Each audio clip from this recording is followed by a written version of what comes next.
back to another episode of the BigAsp Cornhole Podcast. Your favorite Aspholes are back. Dane, what's going on, man? Not too much, brother. You know, we're starting to get our BigAsp lounge together here for recording. Yeah, nice little couch. Brought now. a couch up here just because I mean, guys, we're bigger boys. More cushion for the pushing, right? Absolutely. Except our pushing just goes directly down thanks to gravity.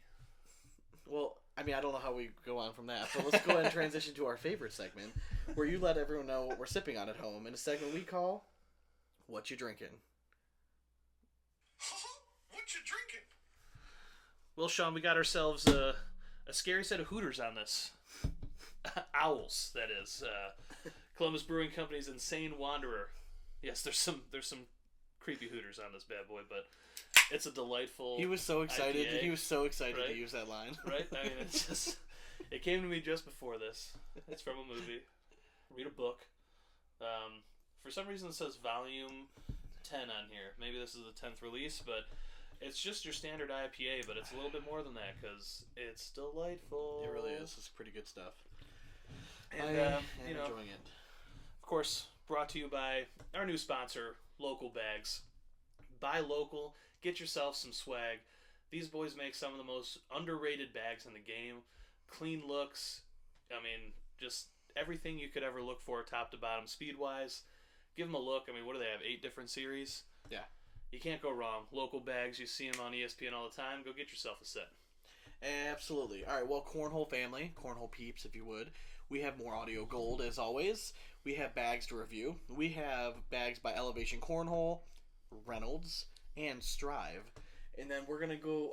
ACL recently released their list of captains for this new Acl Teams Format. Heck yeah. So we're going to kind of discuss this Teams Format a little bit, our thoughts, and maybe some of the strategies going in for the draft. We're going to go through all 16 teams of 16 players and how we would draft them. False. In this episode. It's going to be like 6 hours long. Don't listen to him.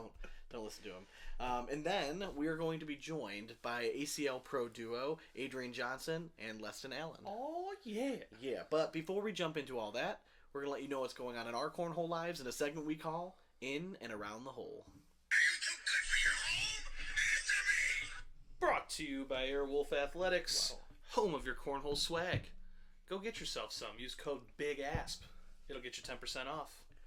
If you find yourself searching aimlessly online and you're like, I just have a fix, right? I just need to buy some cornhole shit. You might as well go to blackjackcornhole.com and get yourself some of the sexiest bags around. You get free shipping, amazing customer service, and you just get the sweet-ass Blackjack logo on it. Some of the best designs on the bags, period. You can see it right there. You have Reynolds bags, you have all cornhole bags, just the best quality around. All right, so if you go to blackjackcornhole.com, use code BIGASP, and it'll save you 10%. Yeah, boy. I know you threw a little bit at least. You had League. Well, yeah, we had League on Thursday, which Yep. you were there as well. I was. Yeah, I mean, then we threw a little bit on Sunday. I was not in a good place that day, but for League, you know, I had just ups and downs as usual, man. It's hard for me to find my consistency with how little I get to throw right now, but when I was on, I was on. Yeah. I mean, I had a hell of a match against ACL Pro Ken Allen. Yeah, I mean, threw lights out against him, and then when I went up against you and Dan Conrad, I might as well have been throwing lefty. I was gonna say that I'd watched a few of your guys' other matches, and you guys played long marathon matches. Like you guys had a tough slate of games. Yeah. That week, and I mean, you seemed like you were throwing well the rest I was, of the night. yeah. I mean, And then I was actually I played with our buddy Dan Conrad. His partner was out of town, so I filled in for his partner Dan, another Dan. And I was originally going to throw against you. I figured I'll throw against you. You know, we'll even out. I figured it was going to be a quick match anyways because Dan was not throwing very well that day. But Eric kind of called me out, and he's like, "Are you seriously gonna you afraid?" I don't do well with little mini challenges like you're that. not going to shy away from So I it. ended up throwing against Eric. I thought I threw really well you threw against great, Eric. yeah. I held my Eric own. challenged you to stroke, and you were keeping up with him pretty well. Yeah, I threw. That was So Dan tends to like a faster bag. Apparently, I like a faster bag than he does. Mm-hmm. So We started off actually throwing cornhole scenario friction that day, and I was fine with it. But I told him, like, listen, we just got these bags in; they're already broken in, and the unreleased WTF echoes. I'm like, listen, I was in warm ups. I was throwing these very well. It's kind of like an all slide type bag, but the slow side is really textured. The review's coming up in a few weeks, but I threw that bag outstanding. I don't know what it is about the fill in WTF bags. It just comes out of my hand really well. The boards were playing pretty quick all night, so it was kind of right in my wheelhouse. I just kind of got to stroke a little bit, and I know Dan probably would have preferred maybe something a little bit slower, but I told him, like, you're not throwing well anyways, so you might as well let me throw something I want to. I mean, if we're being serious. But I was happy. That was the first time in a while I felt like I threw well in every game that we had. Nice. So it was nice getting out. And then, again, on Sunday, we went out, messed around. It's really more just, like, reviewing some of the bags that we're coming up with. Coming off of a Browns loss. Dude, it was just a bad mental headspace. Yeah. But it is what it is. I mean, I feel like I'm finally starting to get back throwing decent. But, again, I've accepted the fact that I'm a slick bag player. If I can throw with something faster and I can just go bag for bag with somebody, I can be somewhat successful. If you put carpet in my hand, I just don't have all the shots in my arsenal to be super competitive. I think part of it too is that when you put carpet in your hand, you feel like you should throw those shots when, well, in actuality, you really don't have to. I don't have to. But when we used to play with Pro Advantage all the time, I mean, we were throwing several times a week. Yeah. And I felt more comfortable throwing an airmail. Right now, I might as well not even bother throwing an airmail. Like, I just feel like it's all over the place. So if I can shorten up my stroke, play with something a little bit faster, just stay down the middle, I tend to be much better. And honestly, airmail is probably my most confident shot right now, as sad as it is. I mean, it was even... Eric gave me, credit afterwards. He said I threw way better than he would have thought, so... But I also know that he could have messed with me and thrown blockers and rolled his bags over. He was throwing on boards that were a little bit faster than what we've been playing on all night, so he was not able to stop those warlocks. Correct. That's right. You guys were throwing warlocks, yeah. The board that I was throwing on was slower than I've been playing on the whole night. Yeah. And I was just struggling getting the bag to the hole. I'm like, I didn't know what the hell was going on, but it is what it is. Oh no, we still ended up with the victory. I finally found it about halfway through that match, and because it was a pretty long match because I wasn't really giving up points to Eric. I mean, I'd give like I scored I think 3 or 4 points on Eric. He was nickel diamond. Now towards the end, you started getting hot. I felt like I needed to push a little bit. I went for 2 shots that I probably shouldn't have. I should have just kind of muddied it up a little bit, but it is what it is. You knew that you were in a go for broke situation there, so I mean I don't blame you one bit. It was fun. I just like I've said it 100 times. I could just go to League every week and never play like another regional or anything, and I'd be happy. I get to play 6 games, just go out and see people and interact with guys that I had become friends with over the years since joining the Cleveland Cornhole League. So it's just nice. And, of course, when I step in there now, everyone's like, oh, you're a lot out of the house. Haha. I'm like, yes, I know, And, but it's nice to kind of catch up Part with of that's people. My doing. They're always asking me where Sean's at. I'm like, ask him. He's at home. But I let them know that anytime they need a sub, just hit me up. I mean, I can't go every week, but more often than not, there's a good chance. I almost hit you up this week. Eric isn't able to make it, but he snagged me Mr. Kissel to throw with this week, so we'll have some fun. He just didn't want to lose you guys. Speaking of the devil, his ears must be burning. Oh, how about that? That was Mr. Eric Anderson. Yeah, that was Eric calling Eric, me. we're fucking recording, dude. Like, leave us alone, motherfucker. I'm gonna have to text him and tell him that. Okay, so this weekend, we are traveling down to Cincinnati for the 3rd ACL Open. From what I can see, it's going to be a pretty stacked field. It looks like there's going to be tons and tons of pros there. We're actually going to be hopping on the live stream provided by Caiman Cornhole. So if you have not done this, if you're on Facebook, go to Caiman Unit and like their Facebook page. That's where you're going to be able to find all of the live stream stuff. And then eventually it'll transition over to the American Cornhole page as well. And I think this is going to be the first time this weekend that's also going to be available on the ACL new 24/7 TV kind of thing. So we are going to be on the live stream hopefully all day Saturday, Sunday probably just a little bit in the morning, but we're definitely going to be on there a bunch on Saturday. So if you're looking for good commentary, give us some feedback. Make sure you tune in.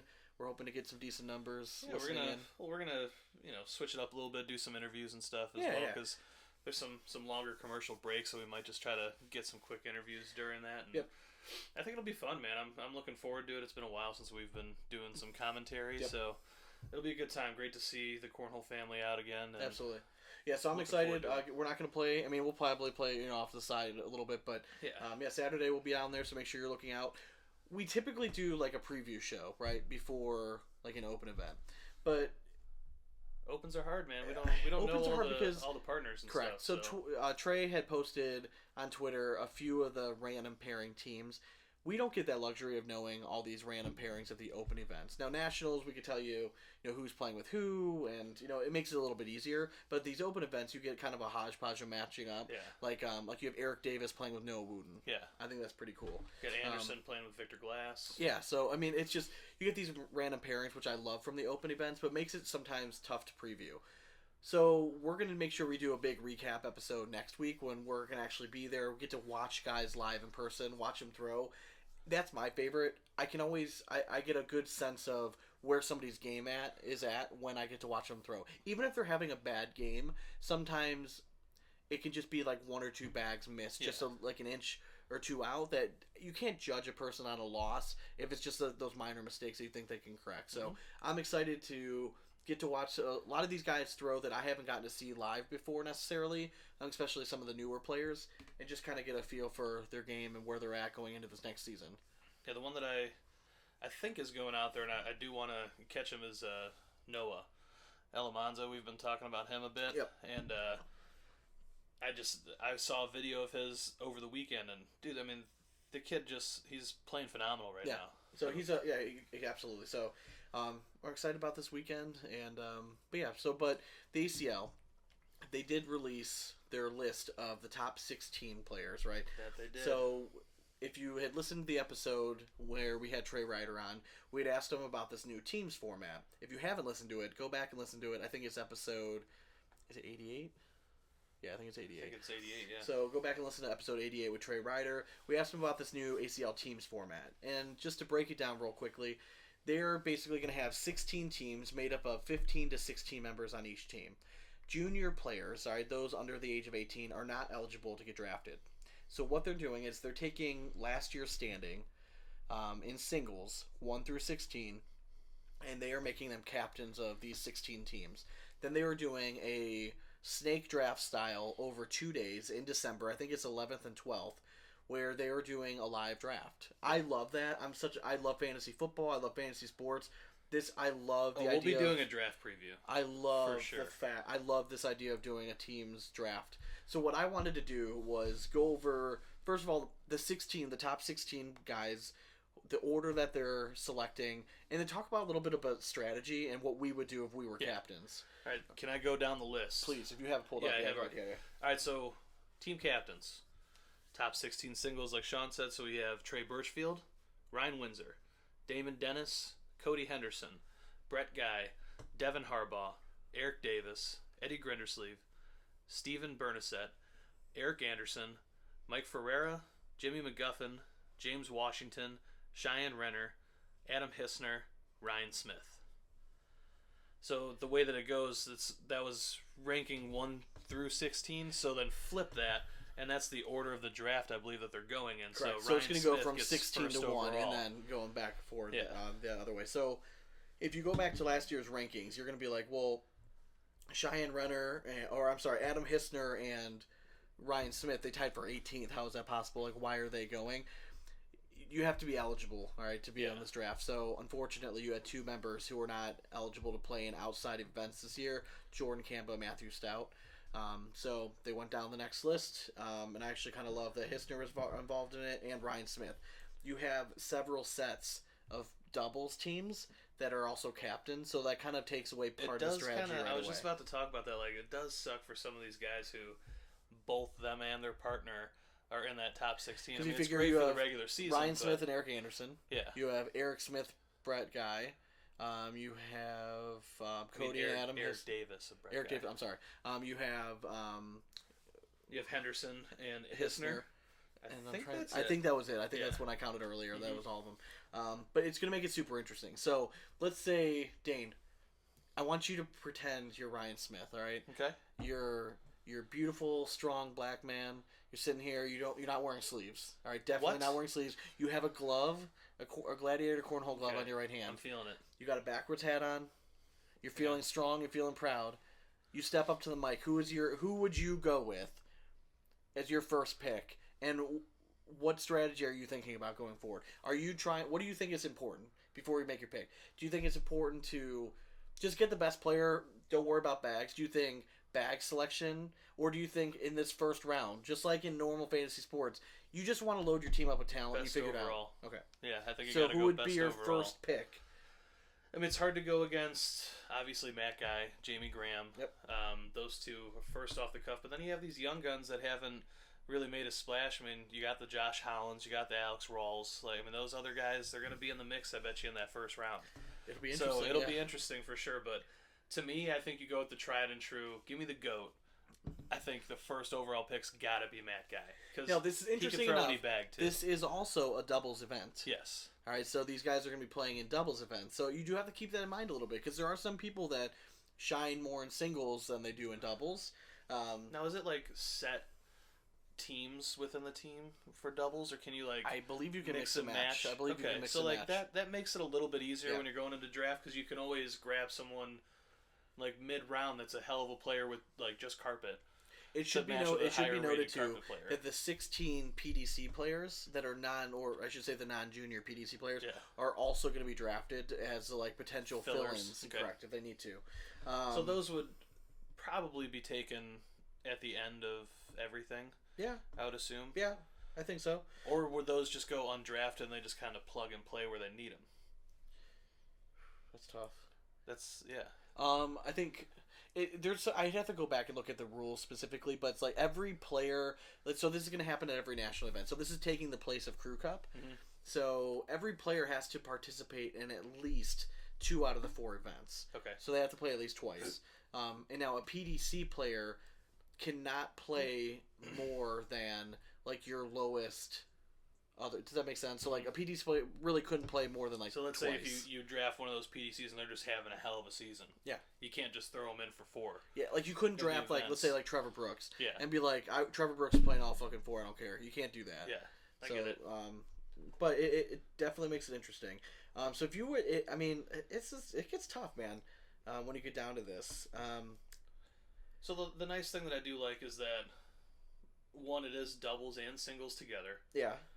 So, and the fact that you can mix and match those doubles in between, like, sure, you want to try to match up doubles players. It's only doubles. Oh, it's only doubles. I believe it is only doubles. Okay, yes. so that makes it a little bit more interesting then. Because if it was doubles and singles, like, I would almost be like, let's just go for broke and get all the best singles players. I believe every national event, that team of 16 is going to make 7 doubles teams.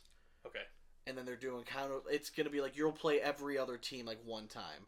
So like those double teams will play like 4 games Gotcha. at each national. Does that make sense? Yeah, no, it makes sense. So it goes like, the first national you play 4 teams, second national 4, and then the third one would be 3. Yeah. So that would, what I mean? So it kind of takes care of everything. Face off against all of them, yeah. I believe that's how it goes. I mean, it's like 4, and it's 4, 4, 4, 3. Yeah. Is how it is at the 4 nationals. So it makes it interesting. I think, listen, it's hard to go against Matt Guy. Oh, absolutely, yeah. I mean, But do you also take into consideration regional, like Ryan Smith, Virginia guy? Like, does he feel more comfortable going with the guy that like he's buddies with? Yeah. Like, I'll be interested. Do you go with your buddies? I think some guys will. I really do. I think one of the first, maybe quote unquote, buddy picks we might see would, maybe be Cheyenne. For who would she pick? Would she go with one of her female cohorts? And I'll be interested to see when is the first female drafted. Yeah. Because Cheyenne, if she wasn't part of the top 16, I still feel confident that she's a first round pick. Oh, absolutely. I still feel Hands down, very, yeah. very confident that she's a first round pick. But now that she's a captain, Cheyenne doesn't necessarily strike me as like she's like gonna girl want to power. win it. Yeah, she's correct. Gonna She wants to fucking win this Yeah. thing. So she's gonna go after who do I think is the best chance to win. And the other thing is, do you also try to stay true to like your bag sponsor? Like if you're an all cornhole sponsored player, Yeah, are you gonna try to? are you like if there it's gonna be between pressure from the bag sponsors? Well, that's what I'm too. saying. So like if Cheyenne Renner, she has what, the 3rd pick? Mhm. So Cheyenne Renner, right? If you have a choice between, for lack of a better term, let's say Jordan Power and Frank Modlin. Is Frank just standing off to the side, like peeking his head around, like winking at her, like, you know what I mean? Like, you know, like, hey, what's up, dude? Like, it's interesting. There's so many different ways you can go. If I was Ryan Smith, I would take Matt Guy too. I mean, I think it's smart with how he started off the season so far. You have to take him there, I think. But again, some of these other guys that are playing so lights out, like I mentioned them, Jordan Power, I think you can consider him early on. But then you also have the lights out doubles teams up here that like don't have their partner in here. So like when it gets down to Bernasset, if Gustafson's sitting there, how do you not take your partner and just try to run it? Because to me, it's like you guys are so hard to beat as it is. Do you try to get cute though? Just Bernasset be like, I don't have to take. Maybe Tom I can get yet. him on the way back. Maybe I can take him that second or third round. We've all done that There's gonna be before. some strategy though where people are like, oh, I'm not gonna let Steve. Like I could see Grindersleeve coming on the way back. I could be like see him being like, yeah, I'm not gonna let Steve get his boy. Eddie's an interesting one because like they got the Texas squad. Yeah. So does Eddie sit there and go with like I want to take either AJ or Josh early? Or I think he rips off Batson first. He's another one. He's a junior. Oh, that's right. God, I always forget he's That's so young. Yeah, that's what I'm saying. So yeah, I mean, I could see him going after AJ first. Does he go Texas right off the bat? Yeah, I could see that. Those three try to run it. But like that's what makes this so cool because I would almost rather see teams of people that like get along and have a good time. I mean, I think there's a big part of that. Yeah. Like if you're on a team where you don't really get along with anyone, there's no like team chemistry. There's not going to be any hype. There is money involved in this. Exactly. I mean, these teams want to fucking win, but at the same time, you can't just pick all your buddies, and you're not giving yourself a good chance to win. Now, who on this list do you think will take it the most serious? Out of those 16? Yeah. I mean, I gotta. There's Can I one look at guy. the list again? Yeah, there's one guy that I'm worried about because I just don't know if he knows everyone's name, and that's Cody Henderson. He's kind of just to himself, and but Cody, it's interesting. Cody is a kind of an analytical guy. Very analytical. I think that if he knows he's doing this, and we kind of let him know. Yeah, if he delves deep into it, I wish I would have brought this up on the interview that we had him on last week because we told him like, hey, what do you think about this team's event? And he's like, well, what do you mean? Yeah. I'm like, you're a captain. Yeah. And this was before Adam had been announced that he was captain. I'm like, Cody, I know for sure you're a captain. Yeah. And he's like, I don't even know what you're talking about. So I think now that he knows, it'll be interesting to see how serious he takes it. But if I'm looking at this list real quick, who do I think is going to take the most serious? Ooh. Dude, I think Cheyenne's got to be right up there, taking it seriously.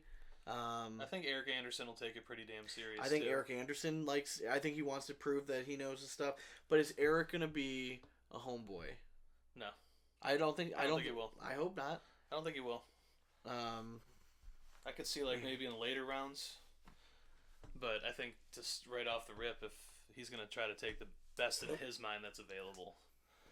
Now the hard part too is that there's some young guns on here. Damon Dennis. Right, he has second to last pick in the first round. Yeah. Does he go with his boy Hayden?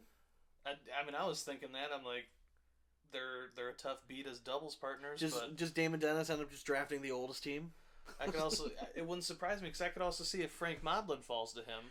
No, I think Frank. I think Frank would will be taken before that. I think that I will be shocked if he's Frank's been playing too well. Not taken by like. I would say maybe Cheyenne, yeah. But Cheyenne could also take Baldwin. Yeah. I mean, so it's very interesting. I mean, there's 1,000 different ways. Obviously, we don't know what they're thinking. I think the wild card here is Mike Ferreira. Yeah. Who does he go with? I mean, Ferreira's he's the biggest wild card because I mean he is a very free spirited guy. Yeah. But at the same time, he is very analytical. I think that if you were number one, right? You're Ryan Smith. If I'm channeling my inner Adam Hissner, right? I put on the goofy hat. I got my cup.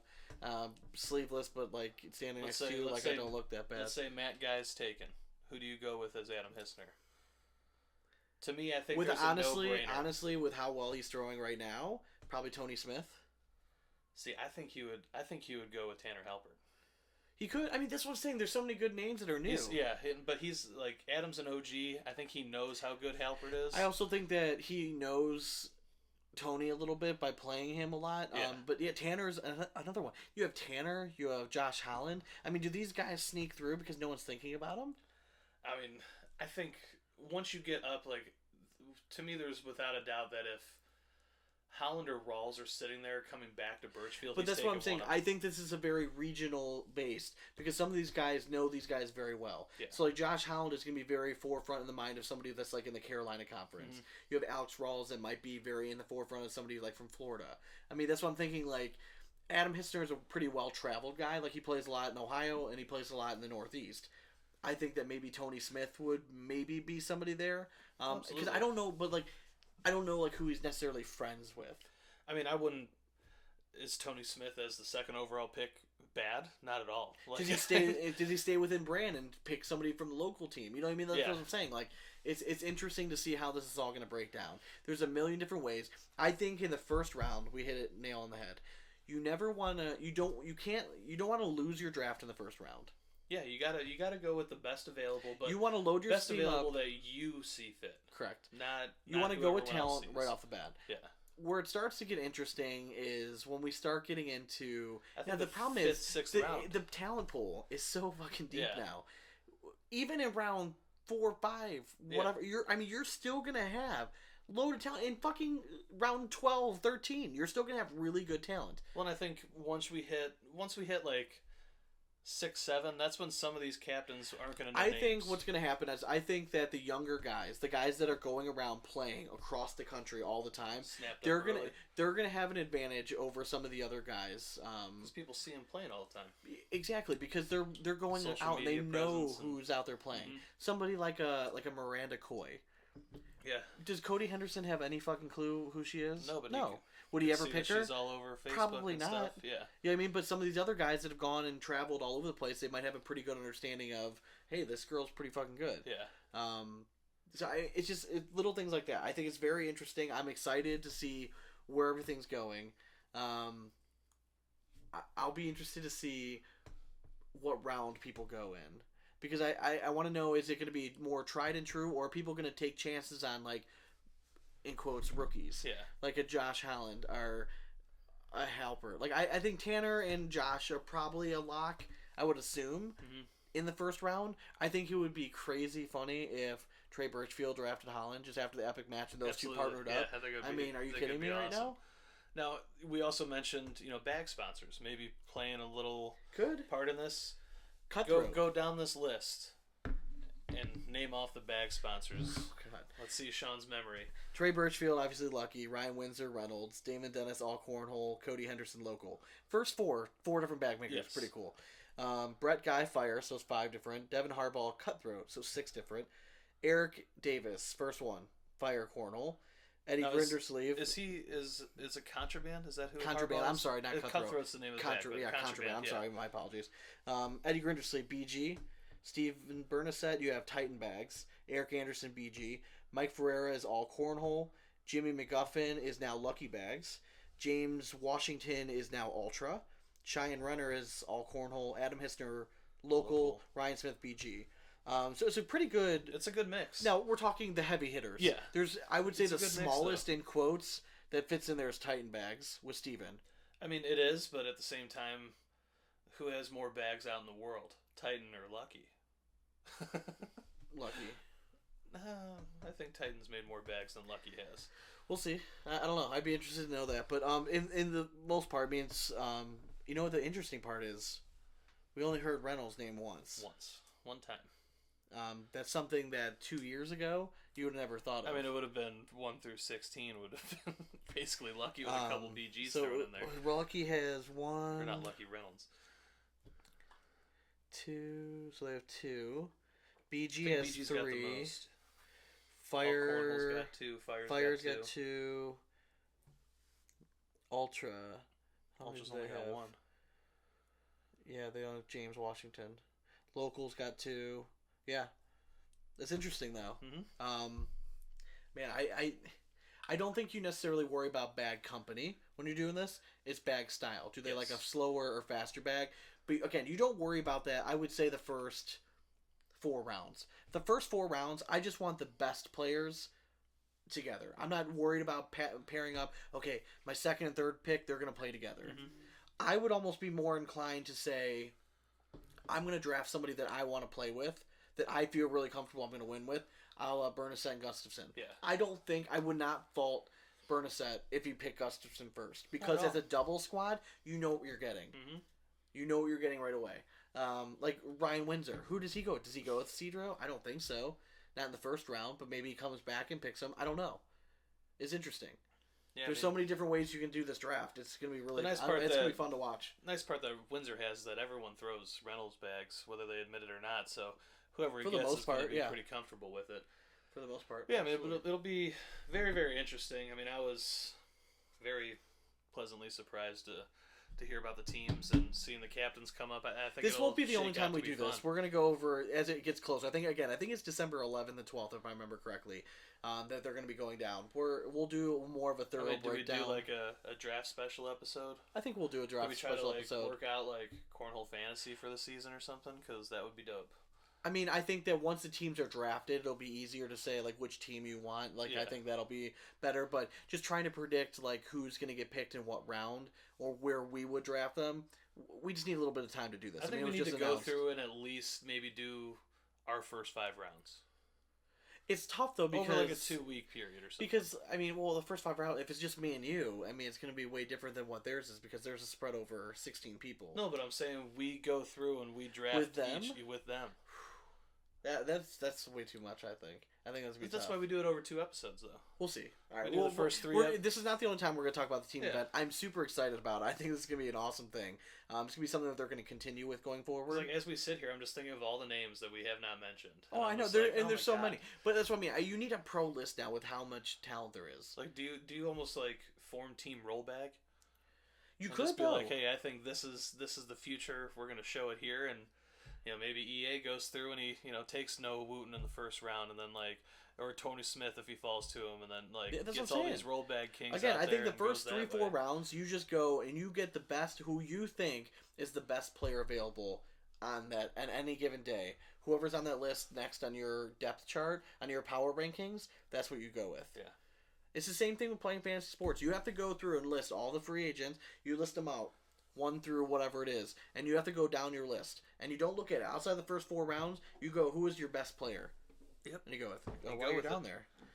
While Need you're another. down there, I do need another beer. Thank you very much, sir. But yeah, okay. So before we segue into the bag review, I want to take just a second here to thank all of you. We hit quite a milestone. I think 2 or 3 episodes back. We hadn't really said anything. We were trying to decide what exactly we wanted to do, but we're still in the middle of that. But we reached. By now we have well over 100,000 downloads. And I want to say thank you to every single person that's listening now, that's listened previously. That's a big number. Hell All right. yeah. We've mentioned it 100 times on the show before that when we sat down, we did the first episode in your basement, and we were joking that like 10 people were gonna listen, right? Yeah. It's a cool number to hit. I used to kind of get fixated and like really obsessed over the numbers. Since I stopped caring, like we've blown the lid off. Exactly. Just Another let it cool ride, moment. man. I don't know if you happen to see it on social media. Probably not. We were actually listed as the number 23 podcast on Hobbies. boom, boom. There we go. Pretty cool. We wouldn't be able to do it without people taking the time out every week to listen, and we understand that. So what we want to do is we're going to do some big fucking giveaway, but I don't want to give away to people who are just necessarily following us on Facebook, because as nice as it is, like to see like 4,000 people follow us on Facebook, it's great. What awesome. I wanted the people that take the time out of their day to listen to us, the ones that message us and say, I just found your podcast, or I've been listening since day one, and they give us credit, like, thank you for everything you do. You guys are the ones that I want to give this stuff away to. Absolutely. You guys are the ones that deserve it. So in order to win this prize, we're going to release a word or a phrase over the next 3 episodes. You have to know each one of these phrases. So if you hear it, write it down, text it to yourself, because if you're selected as a winner, I'm going to reach out to you on Messenger, and you're going to have to know that key word or phrase, the 3 And of them. don't share it with your buddies. Don't share All it. right, reap what you sow, because we can go through 100 people that apply it. If nobody answers it right, and we come to you finally, guess what? It's yours. And we're going to have some pretty cool prizes. We're talking about like custom boards. One of the other ones is going to be, we've done it one other time, which was a big hit. Somebody's going to be, a winner is going to be able to join us on an episode. You're going to help us plan it, do the interview, everything. I always love doing that. Heck yeah. fucking bags for days to give away. We want to make this a big deal. It was a big deal for us. It's some sort of like a validation of the time that we put in to do it. So I greatly appreciate you guys. I know Dane does. Hell yeah. Even though he doesn't say it enough. I mean, I know deep down. It's hard. It's hard to get a word in edgewise here, folks. All right. So true.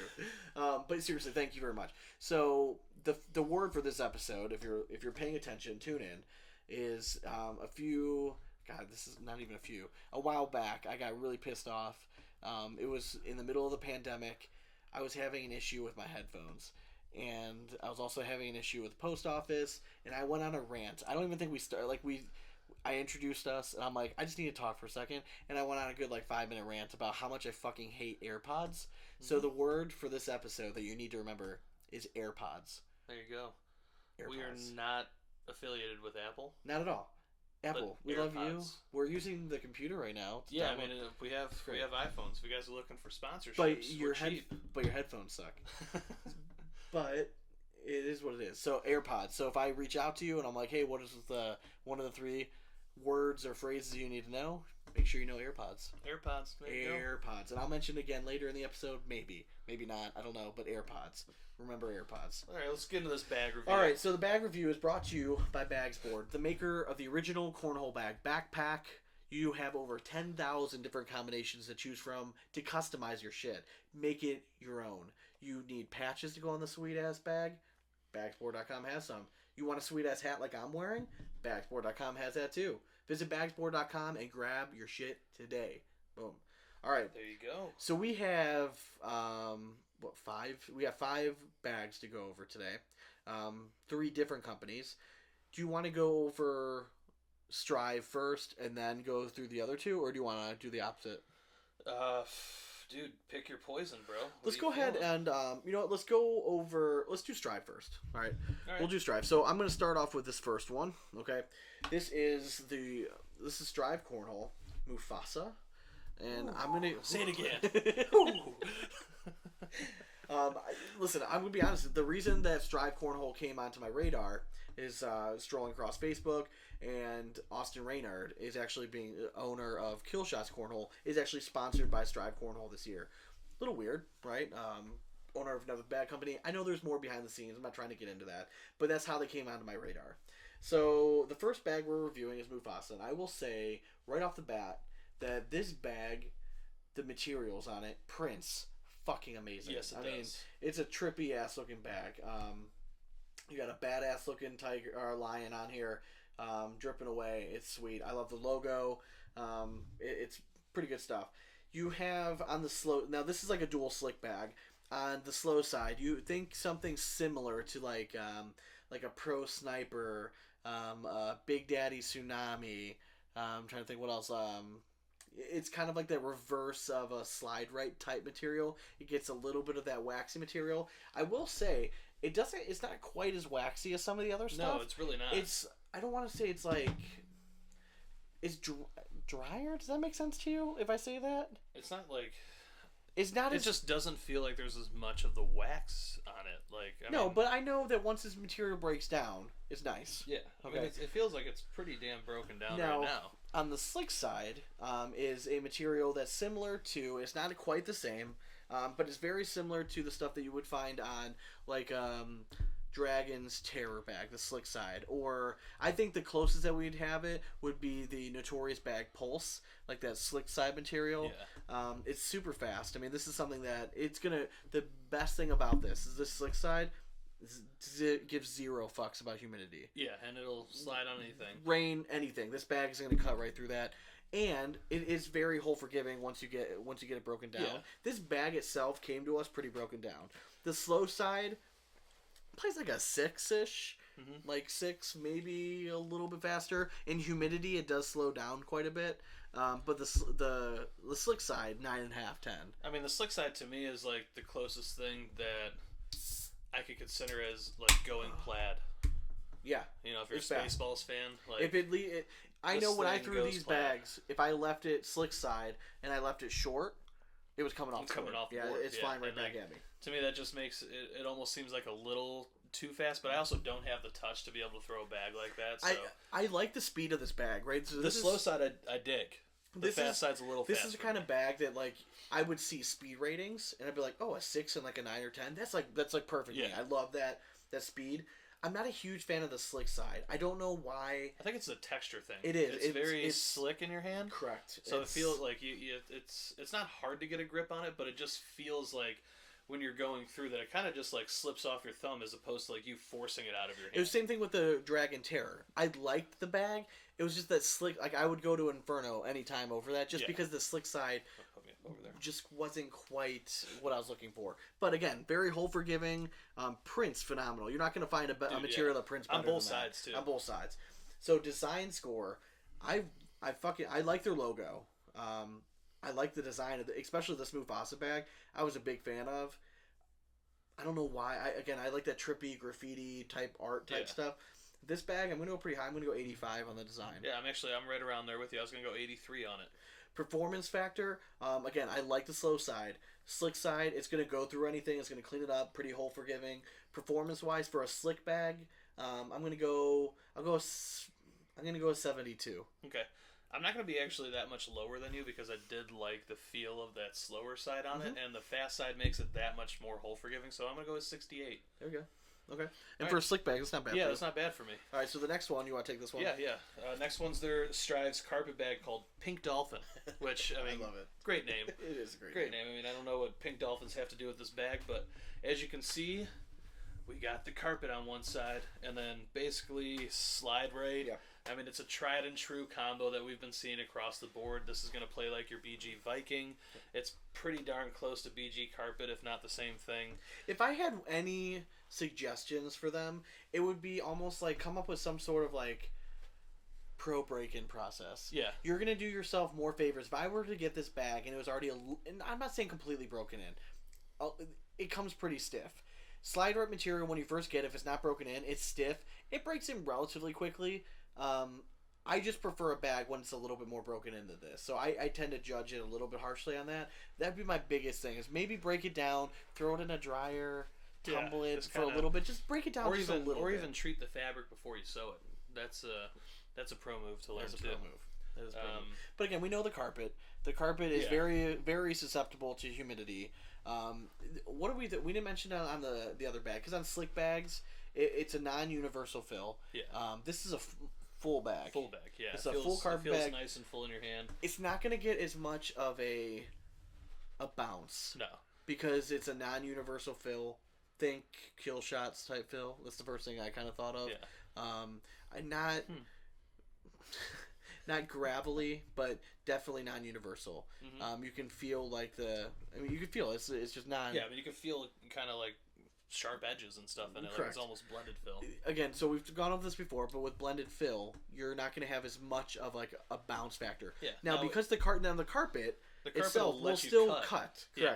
But you're not going to get that bounce factor. Yeah. Universal fill, that universal small fill, that's what's really going to build up like that kinetic energy and let it go. When it's non-universal, you're not going to get quite as much of a bounce factor. You can still roll this bag, I'm sure. Now, for template of this bag, like we mentioned a little bit in the other one, but like these have long closing seams on it. Yeah. Which, I mean, if for those of you Does seeing that it bother YouTube, you? So like Being a seam in your palm a thrower? little bit, yeah. But they don't have the big pucker, which is nice. Yeah, but the pucker doesn't bother me as much as like when you see I put my hand in here, if like this corner hits it sits weird in my palm when the seam's that big, whereas I throw like the Reynolds with the small closing seam, like that doesn't happen. Okay. It sits soft. So I mean, it's just something that I've noticed a little bit being a seam thrower. I'm trying to get away from that actually a little bit more, but it feels so right just throwing the seam in. But so yeah, it has a longer closing seam, but it's clean. Like it's a good looking closing seam. Pretty standard template. Yeah, I mean I wouldn't say it's an overly big bag. It's not overly small. It's just slightly rounded. It almost corners. reminds me a little bit of like the emerald cut bag. Kind little of. bit, Yeah, because a it's little not bit. like it's like they tried to go for rounded corners, but really just kind of cut off the corner. Correct. So like that emerald cut is what we see on the gladiator bag. So it's kind of a similar template to it, but I do like the fullness of this bag. Okay. I like that you're able to do the cut shot with it. I'm not a roll bag thrower. I've kind of given it up, so I'd rather throw a cut. So for Pink Dolphin, design score, I'm still trying to figure out where the Pink Dolphin comes into play on this, so I'm just going to go like a 50 on the design score. Okay. I do love the colors, though. I like the color scheme. Very I bright. think that the lion in the background is hard to see. Yeah. I like that I'm going to see the bag. I'm going to know it's a Strive Cornhole. I do think that's important. The background's a little bit tough to see, which I think the color, maybe if they either darken the Strive or they maybe lighten the Strive in the front and then made the background a little darker, it'd pop a little bit more. It's okay. Yeah, it's not my favorite. I'm going to give it I'll give it a 60. All right, and then performance for me. I mean, I'm a carpet bag thrower. It's a pretty good carpet bag. Like you said, coming in broken in would probably make this bag sell that much more, but I'll go 74 on it. Okay. I mean, it's a well-made carpet bag. Yeah, I mean, carpet, this is, again, kind of like my kryptonite recently. I would not, like, if someone came up to me at a blind draw and be like, hey, I really want to throw this, I'm like, do you really want to lose? I just don't throw the bag that well. Again, it's nothing against the bag, it's just the materials itself. It's just, overall, it's just too slow. Like, I'd have to throw this slick side down. I'm going to go 48. Okay. Which is what I'm a big fan. The next one, Strive. You have the Caiman. This was an interesting bag. I mean, it's their attempt at a surefire type kind of bag. I felt it's kind of let's call it what it is. It's not necessarily like surefire. This felt a little bit more similar to like a player's material, kind of. This really kind of reminded me of Vortex Cornhole had a bag once upon a time. Supercell. It's not quite the same, but it's got that. Now this material, because it's so soft, we know is going to slow way the fuck down in humidity. Now the slick side, I know this material better than anything. It is like a Viper slick side material, so we know the slick side is 9. The slow side of this is this is where it gets that variable speed. 2 to a 5. Pretty much, yeah. I mean, you're gonna have that variable speed. I like this bag a lot. Again, I like the slick side. Yeah. It's a fuller bag. It is, but you know, like it's full without giving up forgiveness because it's still hole friendly. Yeah, I would almost say I would want a little bit less fill on this, just because I feel like you're so used to those cornhole scenario frictions. No, I just feel like it loses a little bit of something when you're so full. Like you're gonna lose just a little bit of hole friendliness. These are also not broken in too, so I not feel completely. Like correct. Once it's fully broken in, I feel like it spreads the bag out a little bit more. I threw this bag really well. Again, I feel comfortable. Like going back, if you're like an OG listener of the show, I mean my favorite bag for the longest time was a Killshot 357. Yeah. Still to this day, player's material is one of my favorite materials to throw. This reminds me of it, a lot of it. So I knew kind of the speed and how this bag plays. I know that if the boards start to get tacky at all, I'm not going to want to throw this bag. But overall, this pretty nice bag. Again, very similar template as the others. Just slightly rounded, almost like you said, cut off corners. Mm-hmm. I like that it plays kind of big and that they left a little bit more of a corner than rounding it off. It makes it easier to grab a bag. I used to love the OG Kill Shots template. It was a very small template. I liked it because I felt like I could get the bag in between things, but it was hard to grab a bag because it was pretty rounded. This is a bigger template. It's going to make it easier to grab bags with it. Absolutely. But overall, I like this bag a lot. I thought the speed pairings of all these were smart. So you have the carpet, which is a flat 4 and a 7. You have the Mufasa, which is like that 6 and like a 9.5, 10. And then you have something kind of more middle of the road, which again is smart. You have like a 5, we'll call it a 5, and then a 9 on the slick side. Out of the 3 of them, this was the one that I threw the best. I'm going to give it an 80 for performance. Okay. We'll go performance first. Performance for me, I mean, I actually liked this bag a bit too. So I'm gonna go 74 on it. Design score. I like the design. I like personally. it. I mean, it's nothing fancy. I mean, you got the like color though sticks out. There's not many bags with that color scheme. Like this, what would you call it, aqua? Yeah, I mean it's like a teal aqua Pacifica. You know, if we want to get real down into it, like I can rattle off 30 other Again, I think that their lion head on the back of their bag is hard to see. It is, but like I like the subtlety of that one more so than the pink dolphin. To me, the pink dolphin, I just wanted a cartoon pink dolphin on it. Like, just make it what it is. Like, just make it look ridiculous. I think it would have been funny, but no, I did like this design score. I'm gonna go. Give me an 80 on this design because I like the color. All right, I'm gonna go 74. Okay. I mean, it's solid. I mean, it's not, obviously doesn't affect the performance at all. Now, all three of those are ACL Pro stamped. Correct. And our next one. False. Mufasa's an ACL comp stamped. Okay, so we have the Pink Dolphin and the Cayman are Pro stamped. Mufasa is comp stamped. Correct. All right. Let's go with our Reynolds bag here. Oh yeah, the Lightning. Now, when I first picked up this bag, I knew the slick side felt very familiar.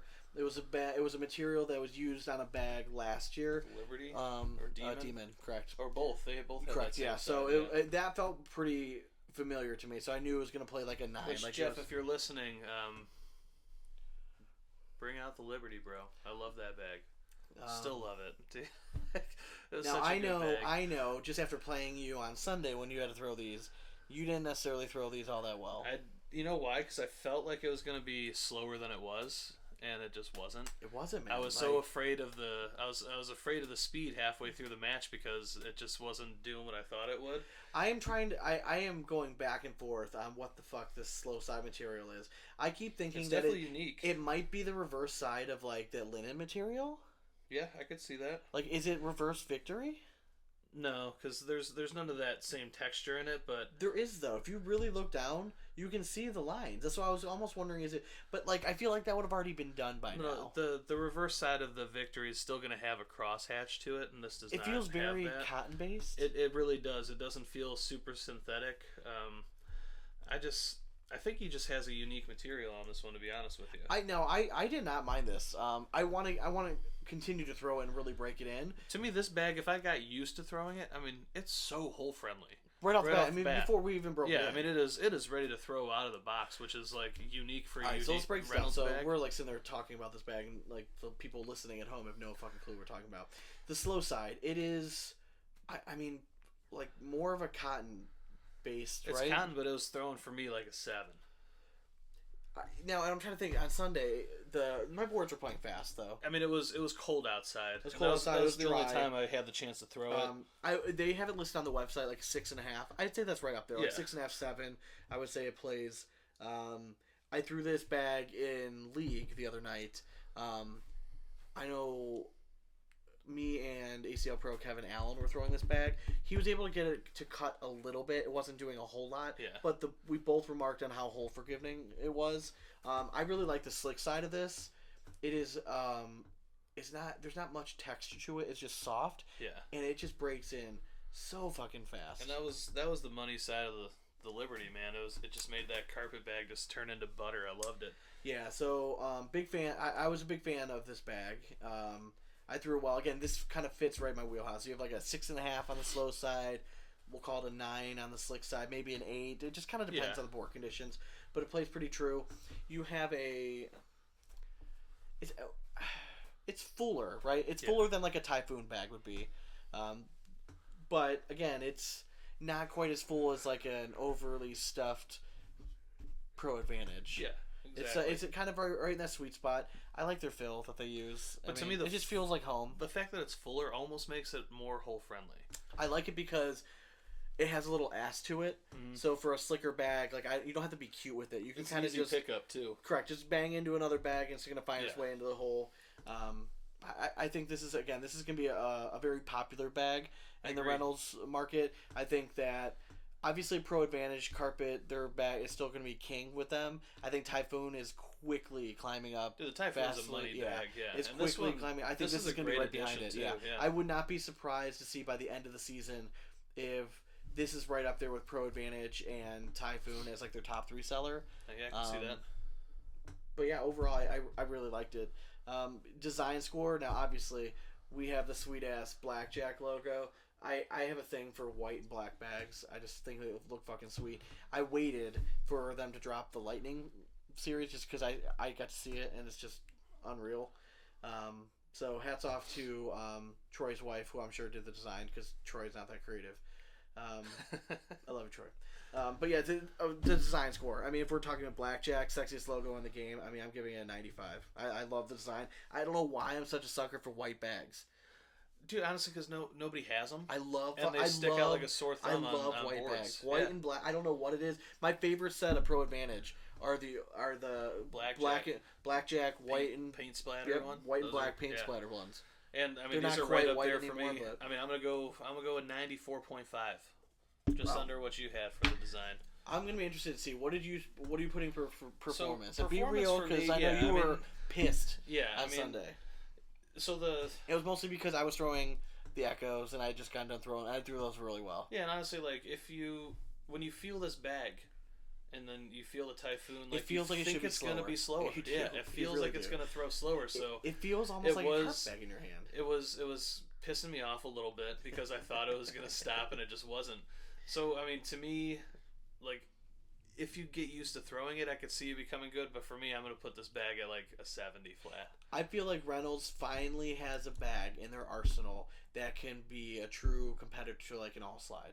Yes, absolutely. Right, so that's been like their one kryptonite. Like they've always had like the carpet bag edge over them, and then they came out with a few other bags that were kind of like game changer, but they didn't have like that controllable side because like Victory Material is too variable, right? Then you have the Typhoon, which is the rival to the Surefire. Yeah.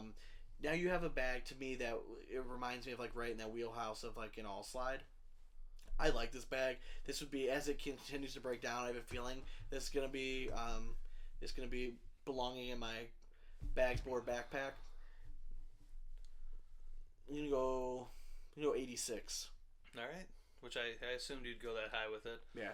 For me, like it's again I think the Typhoon I had rated up around that 86 because that's just a little bit more of my speed. Again, it was just throwing me off. Like if I would throw it consistently, I think I could actually get very good with that bag. It's just more. Yeah, I just thought it would be slower. Like it just felt like it should have been slower. Yeah, I got you. But all right, last bag. Elevation Cornhole, the K2. Oh, and not to mention that is also ACL stamped. It is ACL Pro stamped. Again, visit blackjackcornhole.com, grab yours today, and use code BigAsp. It'll save you 10%. Yeah. Dynamite dropping. So then our last but not least, Elevation Cornhole. We've had these bags. Now, I will admit, we've had these bags for a minute. But we wanted to do them justice to break them in a bit and throw them because they needed it. But all right, so these are not pro stamped, correct? Not ACL stamped at all, and it's unique. So it's got this like burlappy type of carpet. It reminds me of like the local. I can't remember the name of that bag for the life of me. I was trying to think of it. Revolution? No, that's the Bag World bag. Keep going. Anyways, I'm gonna look it up. So it's got a textured weave, like burlap kind of feeling carpet on it with like, I thought it was slide right out of the box, but then it starts breaking down, and this kind of feels more like Widow on that side. Like it's correct. Kind of close. So like, it really plays like the carpet style, or the carpet side is more like a 3-4 matched with like a 5-6 on the other side. The regulator, that's what it is.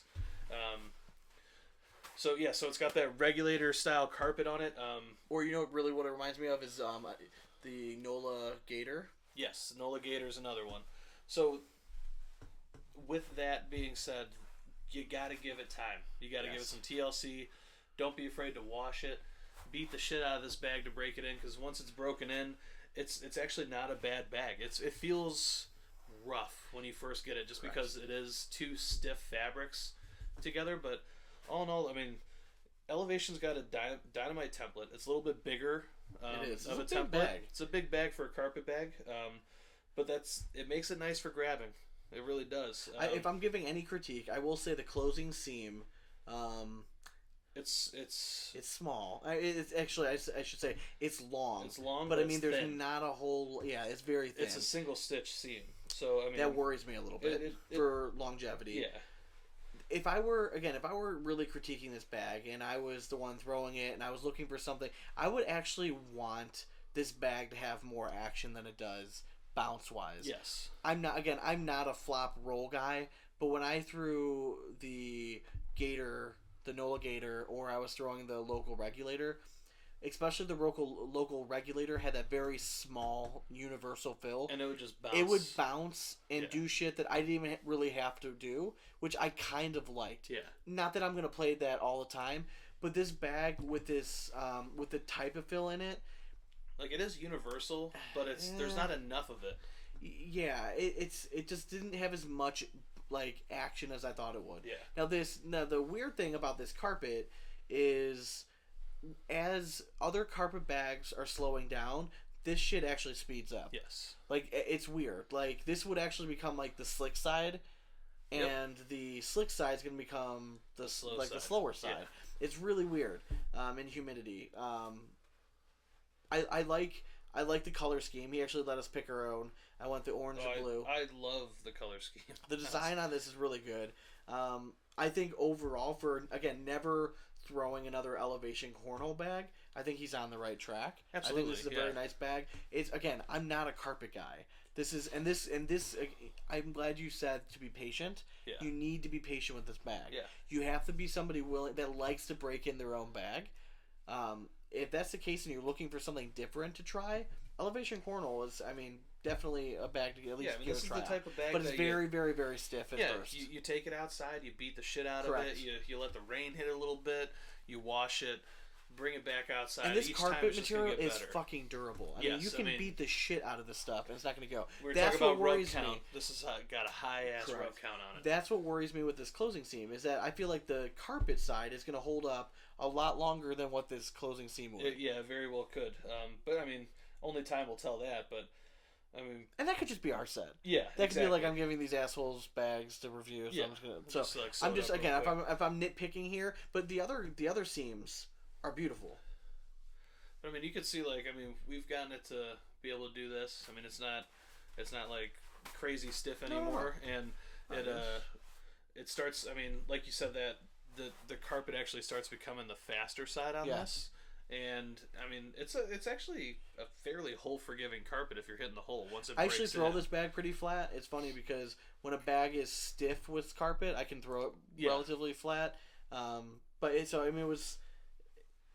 It wasn't. It's not my favorite material in general. But I think the hard part for this is, one, the variability of the carpet, correct. and compared to the fast side, because like you said, they do flip flop. They can, yeah. And you can literally go from one round to another, and they'd flip speeds. The other two, like if it's a true controlled climate that you're throwing indoors and everything, the speeds are they're just a little too close for me. Yeah. So all in all, like we said, this is probably like a 3-4 to start on the carpet, and then like a 5 on the other side, 5-6. Yeah, I would say it's not super fast on the slick but side then at all. if humidity hits it, this turns into a 4, and then this is probably more around that 5-6 range. It's so weird. It's crazy. And I think it's almost because the weave absorbs more of the humidity I understood rather than completely leaving why it on the NOLA bag. released a gator bag. Because they have to deal with such high humidity, they wanted a carpet that can get through the shit. 100%. This will do it, yeah. So, all in all, design score on this bad boy, I'm gonna go with an 82. I love the design. I like it's the clean design, as fuck. exactly, yeah. I think they did a great job on the design. And he has a few different options for design. This is the one that popped to me, and he asked what color carpet we wanted, what color background. I'm like, for some reason, I'm not a Clemson fan, but the orange and blue sometimes it works. just really makes it pop. We're Yeah, also design. in Berea, so that's our local high school's colors. That's true. Design wise, yeah, I'm gonna go. I do like it, especially with the mixing of the blue carpet. You don't see blue carpet this color. You don't. They're not that bright either. It pops. Yeah. So design score, I'm gonna go an 81. All right. Performance score, again, it's carpet, so keep that in mind for myself. I'm gonna go. I threw this one better than I did Strive. So Strive out of the Strive Pink Dolphin was like a 48. I'm gonna go a little higher. I'm gonna go to a 54 for this one. Okay. For me, I'm gonna get up in the 70s for this one, just because once it breaks in a little bit, you start seeing what it can do. Now it's not, like we said, it's not gonna have that same roll factor that the local what was it called? I can't remember. Regulator, yeah, the local regulator had, but it can still do the cut shot, and you can actually do the cut shot on either side. with this bag, which is unique to it. Give me a 72 on that. Okay. All right. Well, that was quite the gauntlet of bags that we went through. That it was. I mean, we gotta get ready for an interview here. Absolutely. But first, shameless plugs. Visit us at Facebook and Instagram at BigAsp Cornhole. You mean whatever. Instagram and Twitter. There whatever. you go. And It's Facebook at BigAsp Cornhole Podcast. Thanks again to our sponsors. Visit airwolfathletics.com. Use code BigAsp and get yourself 10% off. And localbags.com. Get some sick-ass bags. That's all I had to say on that. Bagsport.com for the best quality backpacks around. And visit blackjackhornhole.com for the sexiest logo in the game. Code BigAsp will save you 10%. That's pretty much it. We're heading down to Cincinnati this weekend. Weekend. All the cornhole folks heading down there. Thank you everyone that's listened. AirPods. Yes, AirPods. You remember AirPods. And now, stay tuned. Take a note. We are going to be joined by ACL Pro duo Adrian Johnson and Leston Allen. Hell yeah. It's going to be an awesome interview. Well, as always, we hope you throw it straight, and it's nothing but 4-baggers from here on out. Cornhole it. Later. This interview is brought to you by Cornhole Solutions. Do you have a cornhole question? Find your answer at cornholesolutions.com. Go there, get boards, pitch pads, bags, anything you could want. They have your answer. cornholesolutions.com. The answer for all your cornhole problems.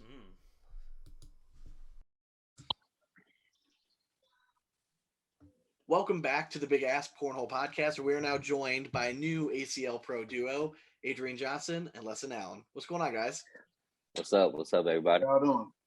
So, Adrian's he's a kind of a grizzled veteran on the show. He's already been on before. He's gracing us with his presence once again. And I was a little mad, man. Like, you kind of reached out to everyone, throwing on the social media network, saying, like, anyone wants to have us on. I messaged you right away. I'm like, damn well you're welcome on our show any fucking time. All you got to do is ask. So, but it's all right. We're happy to have you back. I'm definitely honored to be back. You guys busy, so I don't like to feel like I'm bothering someone. That's all. So we're never busy on Tuesday nights from like 8 until midnight. Listen, the more interviews we get to do, that means I don't have to go home right away. All right, so it just means like we get to kind of cruise right through. I don't have to wake up crying babies, all that stuff. So we're good. All right, so Leston, you're new to the show, at least. I know you've been kind of on the ACL scene, kind of under the radar a little bit. Just kind of give people a little background on how you started playing and how you got to this point. Well, probably like most people, I just started at a cookout, a fun event, having a good time. Then, I'm pretty competitive and kind of took it pretty serious. But we had a company cookout, and Timmy's brother worked with me. And at the end of the cookout, he came over. I thought I was pretty good at the shop, but he showed me I could have been a lot better. Hey, you're talking about Tim Pitcher, right? Yeah, Timmy Pitcher. Okay. And you guys were longtime partners. This year, you decided to mix it up a little bit. So how did you and Adrian decide to kind of partner up this year? Yeah, well, Adrian, cool dude. We always conversate and talk. I know he's one heck of a thrower. And when Timmy had told me that he probably wasn't going to play pro next year, I was like, shoot, why not Adrian? Absolutely. Yeah, I love the duo. So you guys feel comfortable with this team dynamic and everything then? Yeah, I think we personally do. Coming into it, we was already friends, so it ain't like nothing, put together randomly. We was already friends. Right. Had a good chemistry, had that respect for each other's game, so it just made sense. So. Well, let me ask you guys: do you think that's important when you're playing doubles? Because I think there's two correct answers, right? It's like you're either, I think it's individual personality. Maybe it's like you're somebody that you do better if you're playing with somebody or you go. I mean, to not call them out, but the Matt Guy, Jamie Graham route, right? They're not hanging out on the weekends and stuff and calling each other at night, telling each other's life stories. It's more of a business. Do you guys think that being friends off the board is going to be beneficial for you guys? I do. I personally do. I mean, I feel like you have a better chemistry when you had that like a bond, close friendship. I feel like there's I also like also feel the accountability same, there man. too. A little bit. You know, like if you like really respect the guy across the board from you, and like you guys are good friends, like you hold yourself more accountable to kind of play up to that standard. I mean, it's also Yeah, there for the business relationship as well, but like to me, I feel like it's more organic if it's somebody that's a friend of yours thrown across the board from you. Yeah, yeah, I had not to just agree. that. To put a successful team together, you gotta kind of get along. Like you can't just throw somebody that that's a good thrower and you get together, find out you guys don't even like each other. It's really Absolutely. gonna work out. And I respect his grind. I respect his game, and he respect my grind the game. I know what Yes, I'm gonna sir. get from him every time. He can give me his 110%, and I know I'm gonna give it right back to him. And that go a long way. So you'll see in the deep tournaments, when other teams folding, we trusting each other a little more and getting through them. So I'm I looking mean, forward to Yes, it. it's sir. great to think like when everything's like sunshine and rainbows, but like, what if one of you guys is playing like shit? Like, is it hard like if you're friends with them to like call them out a little bit, or does it make it easier to call them out because like that no matter what you say during the game, you're still gonna be buddies off the board? Like, does the business side of it does that affect it at all? I mean, with me, I think us discussing to even be partners. That was kind of one of the one of our go tos. Like, hey man, I know your talent. I know what you will give. Even if we have an off game, we lift each other up. I think you know, I mean, ain't nobody perfect. You gonna have games with one player off. You just got to No pick your lie. partner up there. And I think that's where we actually good at. We pick each other up and not tear each other down. And I think that's what's gonna make us push us. That will push me to be even better. Instead of having a partner tear me down, I'm off a little bit. Like, come on, get it together. And they pick me up. That's gonna make me want to be even better. So that's how I look at that. Nah, I had to agree. So let me ask you. So I know Adrian. I know you are kind of like a practice nut, right? So you're all over social media. You're posting stuff every day about you're playing all the time or you're practicing. Lesson, I don't know you that well, but it seems like you're kind of the opposite. I know like last year you didn't seem like you played all that much, but whenever you did get out to a national event or an open, you had success. Do you practice by yourself?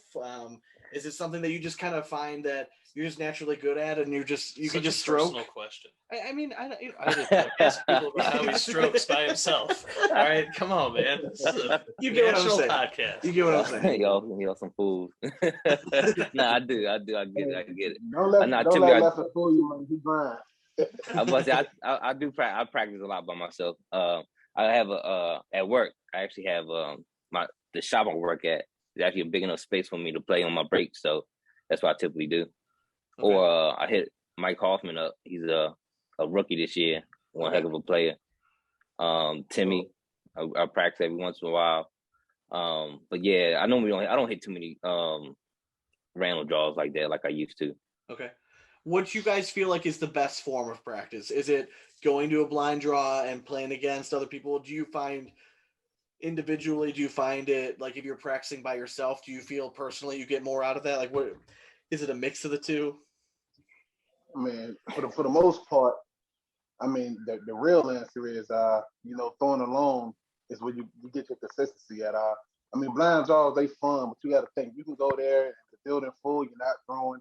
You can go 0-2, you're not really getting no practice. So the real answer is, you got to put that time in by yourself and, to form that consistency. But, it's always good to mix it up, though, with other players, though, and, kind of get you on that, game format kind of style play, if that makes sense. But, so it's a mixture, but the real answer is you got to grind on your own. Blind draw is fun, but you don't get the same level of practice out of it to compete on this level anyway. Now, I had to agree with that too. Yeah, like you said, random draws are fun. But I feel like I get more consistent playing by throwing it by myself. Okay. Do you think that's because like when you go to a blind draw, like you'll have a couple of those matches where like maybe you're up against someone that's not quite at your level and you kind of feel like you could be a little lax and like throw some riskier shots and stuff? See, I feel the same way, except I'm not at your level. Like I'll step up and I'll be facing someone that's like not a pro, but I'll be like, oh yeah, I could throw this roll shot here and hit it. I never do, but I like to think I can. Yeah, them blind jaws, we tend to, joke around a lot more than, right, on the pro level. You can't take them risky shots. You got to make them count when they need to and stay consistent the rest of the time. So, yeah. I mean, especially nowadays. Oh, I mean, it's a gauntlet, top to bottom. Oh man, it's tough. I mean, it is. This season is Right. going to be exciting to watch for the ACL, man. I'm so pumped to start seeing these nationals rip off because, I mean, I think out of any of the doubles teams, anyone can go up and win one of these nowadays. Like it's insane to see. Yeah, 100%. Now, so Leston, I think you're kind of like a silent assassin because again, I kind of alluded to it before, where maybe like nationally people don't really know you, but I know you're very well respected regionally. Like, I mean, I think if you asked maybe like diehard fans like me, like I would have told you were a top 30 player just based on rankings last year, but I don't think across the board you maybe get enough credit. Do you like kind of flying under the radar a little bit? Does it bother you at all? For the most, not really. For the most part, I do. I don't know. I'm just not, I'm not big on social media that much. I'm trying to get better. Adrian definitely helped me with that. Yeah, right. Yeah, but coming on a podcast can help, right? Yeah, 100%. I definitely agree. But yeah, I typically, like I said, I like you said, I try to fly underneath the radar. But like national this year, like I'm pumped and ready to be out there. Because I think it wasn't last year. Was it the year before that you guys made a broadcast during the COVID pandemic? Yeah, Timmy and I made a broadcast actually a couple times. I made the broadcast in singles 2 years ago. Yeah. At Wilmington. Okay. Now, you won that one, right? Yes, sir. So, that was a pro what's that shootout. Experience like? What I mean, playing under the bright lights and stuff. I mean, we've it was people that. I mean, it's got to be a cool experience. Honestly, right? it was real cool, man. But the lights are so hot. It's like a sauna underneath there. We hear it all the time, man. Did it cook the boards too? It seemed like it made it a lot faster. Yeah, that's what we hear it a lot. Yeah, we typically hear that the broadcast boards are a little bit faster. Always faster. So, all right. So I know you coming into the season previously, you were like an all cornhole guy, right? So like you play, I think primarily all slides, right? Yep. This year you guys are throwing gladiator bags. What was it about? Obviously Adrian can speak for days on gladiator stuff. I want to get somebody that's new to it. What do you like as a guy that's new to throwing gladiator bags? What do you like about the bags? Just likes, dislikes, all that kind of stuff. Well, see, I coming to Gladiator, I got to throw with the Battle Cheetahs that came out, the Pro BBs. Mm-hmm. Those are my favorite bags. It has both, the slick side was fast enough to be real hole friendly, and the sticky side I can put a block up, no problem. Okay. That was like blockers are typically tough, and now it's even tougher as boards are getting faster. And Adrian, you guys changed the fill up, correct? With some of these bags? Yeah, we definitely when I got with Gladiator, a lot of the bags were kind of like a looser feel, a floppier feel, and there's a lot of people out there who love that feel. But me being in the cornhole world, I also know it's a lot of us who love the full feel. So that's when we brought the different styles to the game, so we can have a bag for everyone. And actually, even when I approached Leston, I said about us actually throwing together. I told him, I said, hey, before you even say we're gonna lock it in, I want you to love the bag. I don't want you to just throw it just to say you're throwing it. I want you to actually love the product first. So he got the bag and he hit me. He said, hey man, I love it. Let's make it work. So here we are. So what is it going to take because Gladiator's been around, right? I mean, so like now the bag market is huge, right? There's hundreds of different bag companies out there. But Gladiator, you guys were among like the first 10, 12 like reputable like pro bags that were out there on the market. What is it going to take for Gladiator to kind of launch themselves into like that next tier of like being known as like, or I guess consistently in the conversation with like the other like big bag makers? Because I still feel like you guys fly under the radar a lot. And I mean, I think a lot of times that's what I'm saying. Like you guys make a good bag.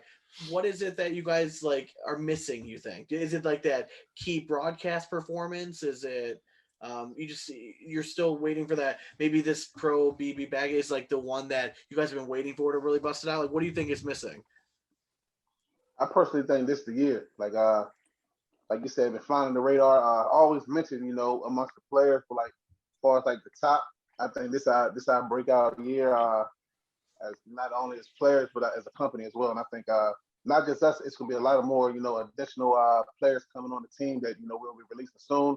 And I think this the push that we needed. And product wise, we're not lacking anything. It's just out there do what we need to do now to get it all out there. Once you get the bag, I think everybody will fall in love with the bag the same way we did, and it go from there. So yeah, and that's what we try to. That's part of the reason we do the show is.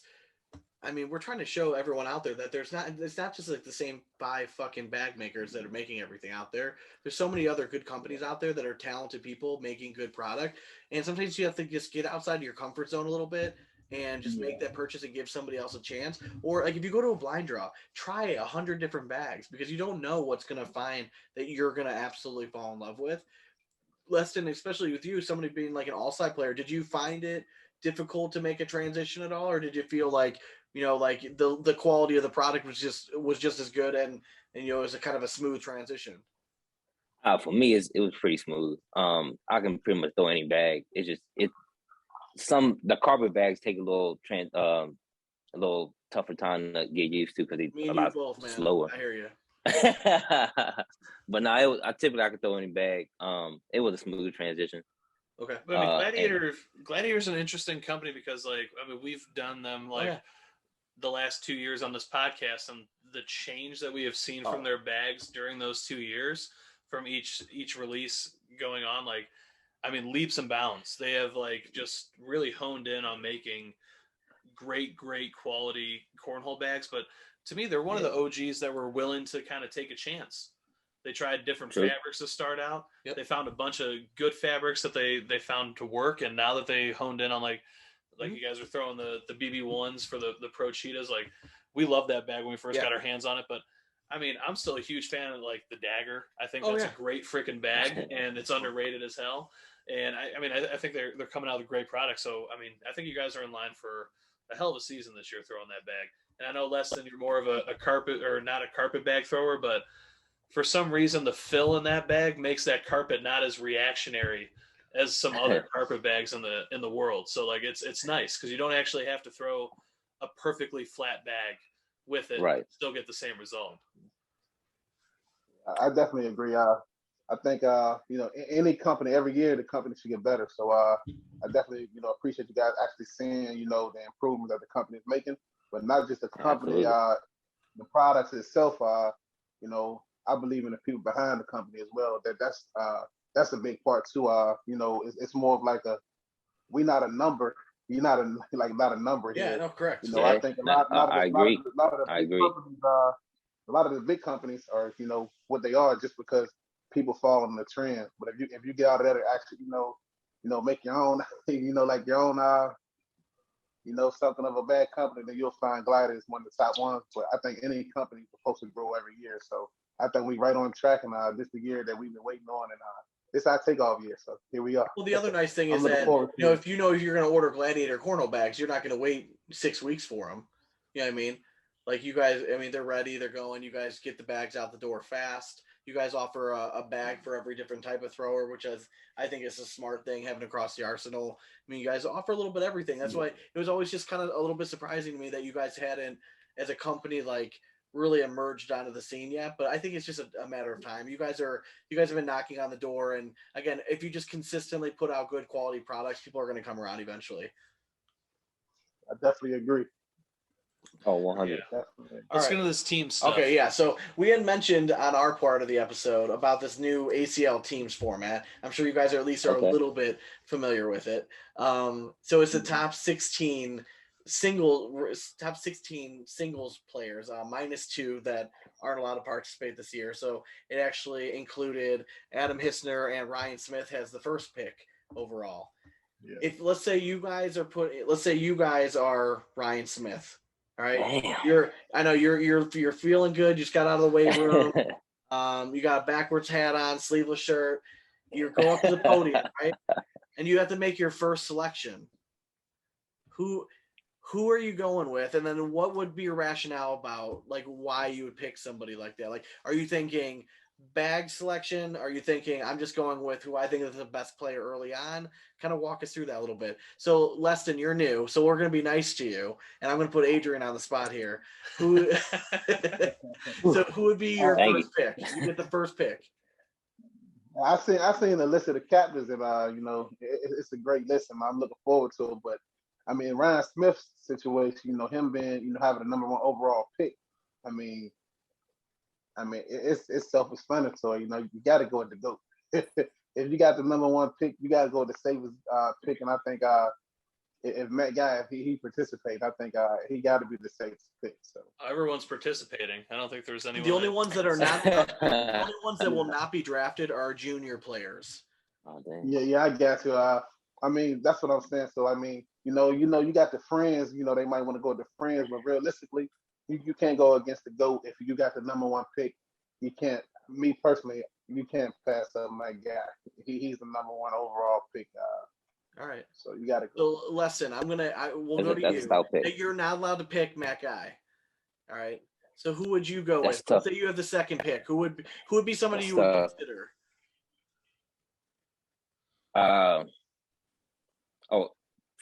Well, if he going Matt Guy, I gotta go Jamie Grant. All I right. mean, fair. Okay. He's one of the top players ever. Yeah, it's true. So I have a question for you, for both of you guys. Who are you gonna be pissed if they don't take you? Like, who are you gonna call out and be like, "What the fuck, bro? Like, I was there. You should have taken me." You want to answer that one first? Go ahead. I mean, I I'm know gonna say my nobody. answer, I mean, it is what it is, man. Yeah. Hey, I just Me ain't made the personally, cut. Don't worry. I wouldn't Next be year it'll be a new year. What's that, Adrian? As me personally, I'm not. I wouldn't be upset with anybody. I think, if anything, it's gonna motivate me. Okay, then I'm trying to crush anybody who's standing next to me. That's what I'm saying. Okay, so this if somebody closer to you, guys, there's 256 of you guys. I don't care, and girls. You're all competitors. No one wants to be the last kid picked in gym class, right? Like, so there's got to be a little bit of a pride thing. I mean, I know every single one of you guys is gonna be tuning in to see like when you get drafted, all right? If you're let's say it's self-reflection time, right? We're self. Do you think what round do you think that you would get drafted in, or do you feel like is appropriate for your skill set? I mean, it just depends. Go ahead. You can go ahead, Leston. Shoot. I would say I would get drafted in probably the 5th round. Okay. And that's coming from somebody that you were only a few spots out of being a captain. Yeah, I mean, like I said, I don't get out there. I'm not on social media a lot. Do you think after, okay, so let's say we get through the first 2 rounds, right? Because we were kind of discussing this, our strategy. Yeah. And I think that the first, I look at it as like fantasy football. I don't know. You guys play fantasy football? A little bit. When you do a draft, you never want to lose your draft in the first round, right? You just take the most talented person. And then really, to me, that's what I kind of follow the first 4 rounds. I want the most talent on my team at one time. So whoever I think, top to bottom, is whoever comes up is next on my list, that's who I'm taking. Yeah. But then after that, do you think it comes more, I'm picking my friends? Do you think it's more regional based because they're comfortable? Do they start playing matchups with bags? Like, how do you think that's going to play a factor? I mean, it does a lot of scenarios. That's tough. Yeah. We were going through all of them, and honestly, we talked about 30 minutes longer on it than we thought. It's crazy. I mean, we kept bringing up more things. Like, there's so many different ways you can kind of do this, and there's 16 teams. I mean, it's really deep. Well, let's flip the script. I mean, if you guys were captains, how would you draft your team? Would you guys go with more like a camaraderie type of feel, or would you go with kind of similar minds when you approach the game? I'll go with. Go ahead. You're all right. No, you got it. Go ahead. No, I was just saying, me personally, like you said, the first few picks, you might, pick the top heavy players that can, hand it on, definitely in singles and everything. And then you gotta, you just can't go for the talent. You gotta go for like the people who mesh well together as a team. So, you gotta put the actual teams together as well. And that's how I'm going. You couldn't have put, LeBron, Kobe, and everybody on the same team, and somebody got to be the role player. So you got to have They, kind of they have did role that. player. It's called Team USA. Yeah. The Dream Team. They were pretty successful too. Nah, I don't think so. With this, you kind of got to go with the matchups. You take the top heavy. Would you target like players if you're drafting? Like, let's say, like, would you try to get somebody and like maybe get their pro partner because you know that they have a good chemistry? Because there are some people that every year they tend to be a better doubles player than singles. Now this is a doubles event, so I think that takes a lot into account. A name that comes to me relatively quickly is somebody like Jay Corley. Right, Jay Corley is a singles player, has done okay, but as a doubles player, I mean, he's been a top 10 player. I think 2 out of the 3 years he's been in there. So it's just like, would he get a nod like ahead of somebody else because he does better in double? That's what I mean. I don't know. There's so many different ways you can kind of go. I think it's gonna be super interesting. Yeah, I think a lot of people go to popularity, man. Whoever popular, they will go fast. All right, so let me say, let's change this up just a little bit. Let's say, Leston, I'll put you on the spot first. You're a captain. All right, you're a captain. Look, I don't care what round it is. There's only one female that is in the top 16. That's Cheyenne Runner. You have to pick a female. Who is that female that you're gonna pick outside of Cheyenne Runner? It'll be Cameron Belvin. Cameron Belvin. All right, Adrian, what about you? I'm going Sam Finley for sure. Sammy, yeah, she's so consistent. It's hard to shy away from her. She's always around that top spot in the women's field. That girl, she can throw it, not just the women. I think them few right there can throw against any man and win it at any given time. So yeah, I mean, I think another one that's gonna kind of shine outside of just the women's this year is gonna be Rosie. Rosie Streaker's very, very down the middle. I don't think she was able to throw as much last season as she would have liked to. This season, though, I mean, the girl can stroke, man. And, like, if she's on, it's hard to beat. I mean, if she's pouring in 4 bags, if you're not able to get that blocker down, it's hard to beat. I mean, I like her and Sam this year. It'll be nice. So a common question we've asked to a lot of previous interviews, female, right? So we had Cheyenne Runner burst on the scene. She made a broadcast. She made the semifinals of the World Championship. Do we see a female win a singles title this year at any of the nationals? Yes or no? I mean, I can say so. I can say yeah. I mean, definitely anything possible. But man, the way like you said, Cheyenne been throwing. I know Cameron. She's hungry. She's ready to play. Cheyenne had an otherworldly World Championship. Like, she was on a different level than everybody. Broadcast. I mean, she's on every broadcast. She made mixed. She made co-ed. She made women's singles. I mean, she made pros. I mean, it was crazy. I mean, it's just I think it's a matter of time. I think you're right. Last year, it happened faster than I thought it would. I didn't think there was going to be a female that made the broadcast. But then you had Cameron Belvin at the very first one. Storming out. She took second in her bracket. She almost made it. And then you had Cheyenne Renner kind of cleaning up shop. So I'll be interested to see if it happens this year. I think this is the year the women. I think the female definitely going to go all the way this year winning. They got the talent. I mean, they just talented as any man, and a lot of them a lot more talented than. I mean, as long as you guys win one first, right? Hey, we going for it. We going for it all. You're right. Hey, I'm not cutting no corners this year. We going for it all. That buddy stuff. I'm gonna shake your hand after the game, but on the board, I'm gonna try to do what I need to do. But I do think this is the year the woman. I think a female definitely gonna win a national title this year. So. All right, so we're gonna go over some listener questions right now. Let's see. I feel bad because I feel he's me and this dude, we talk quite a bit. Ryan Thompson. Okay. So he had a question for you. He wants to know, back in 2020 when cornhole was blowing up here locally and everyone was playing and practicing multiple times a week, you're kind of keeping it low key and weren't around that much. But you came around, kind of kicked all their asses. You kind of answered this a little bit, but you did practice a bunch at home. And then do you find value in practicing on your own versus just getting in random blind draws?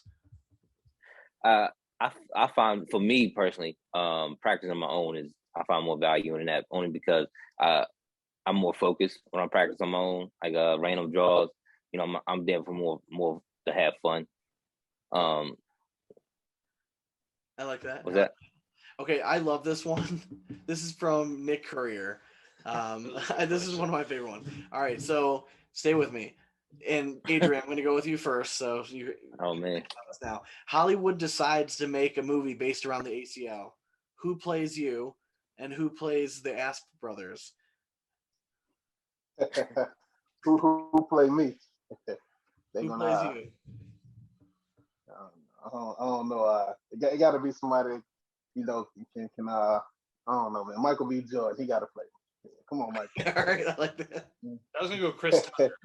Oh, I can see that. Hey, I like Chris Tucker. That's a good one. But, you guys got the smile going on. I felt like he could go in there. Don't say the words coming out of his mouth. Yeah. So you guys seen this movie Step Brothers before, right? Oh yeah, of course. Yes. Yeah, they gotta play y'all. Will Ferrell. Will Ferrell though. Will Ferrell, yeah. They gotta play y'all, man. Y'all funny as hell. I can never remember the other dude's name. John C. Reilly. See, look at that. That's you two for sure. We've seen it once or twice. Leston, who's playing yourself? Oh man, who played me? That's a good one.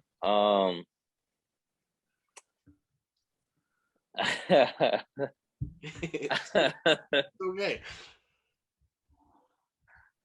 I don't know my lady over there yelling Denzel. All right, there we go. Hold on. Before you said that, like I said, you do not say Denzel. See, I was going to actually say Denzel. You can pick anybody, but don't say Denzel. Hey. King Kong. Hey, fellas. Ain't got nothing on me. Hold on, listen, fellas. So Denzel is one of the greatest actors of all time. When he said his woman is screaming Denzel because, when he first when they got watching the movie in the other room. Hey, it's just natural, man. He had the rose in his mouth, so to her, he the greatest of all time. Now, when you're good, you're good. I think the right answer for Sean and I would actually be Kevin James for both parts. Yeah, probably. Yes. Yeah. That would be more like the okay. Actually, the fatter version of can I go off this question one time? I want you both to answer this. All right. Oh God. 2 other people I want you guys to cast. All right. Stacey Moore. Who would play Stacey Moore? It's just tough for me, man. Go ahead. I don't watch that many movies, man. But oh, that's a safe answer. I like that. That's tough. Honestly, I don't know, man. I don't have anything. You guys you got. If somebody gonna play Stacey, they gotta be able to have a good time, but can also be strict when they need to be. Yeah. Yeah. So who would I say? It's tough, Stacey, man. Yeah. See, I had to get back to it, man. That's a good one. Who'd you go with? I'll go with Who would y'all pick? to play. I'll go with Michael Moore to play Stacey Moore. Not so much an actor, but more of a filmmaker. But I think okay. kind of the same mentality there. I got that. Yeah. What about Trey Ryder? Oh, Trey. Trey Ryder. I would say. Funny. Trey, man. Yeah. Wait, who'd you say? Trey funny, but on camera he all business. So I don't know, Leston. Go ahead. Shoot. Hey, listen. I'll say Tom Cruise. Ooh, Tom Cruise. Come on. Yeah. Hey, for the record, he doesn't really get to seed you guys or anything in tournaments. He just talks about it. Listen. You remember the Simpsons? You remember the Simpsons? Like is he like the president or something like that? Who is that? That's Trey right there. I like that. The mayor. The mayor. Yeah. Trey. I was thinking like Mike on Greenberg. camera, man. It was like an ESPN analyst down there. I think Greeny could do that. I see that. Not on a professional level. I think Trey better than all them guys, man. All right, so we got another great question from Nicholas Howell. So he said EA Sports decided to create a kick-ass cornhole league game with all the pros. He wants you to rate your partner on their overall rating 1 to 99, and then individual ratings for airmail, flop shot, block, and push. Damn. Okay. So basically, Um, like I'm gonna get Leston. flip over I'm to gonna give Adrian Jackson, Leston. What is Adrian's rating listed as? This is fun. list them off again. Overall, so do the overall rating first. Overall rating, I'll give Adrian 85. Okay. I like it. All right. So what about the block? His block skills. I will give his block game a 90.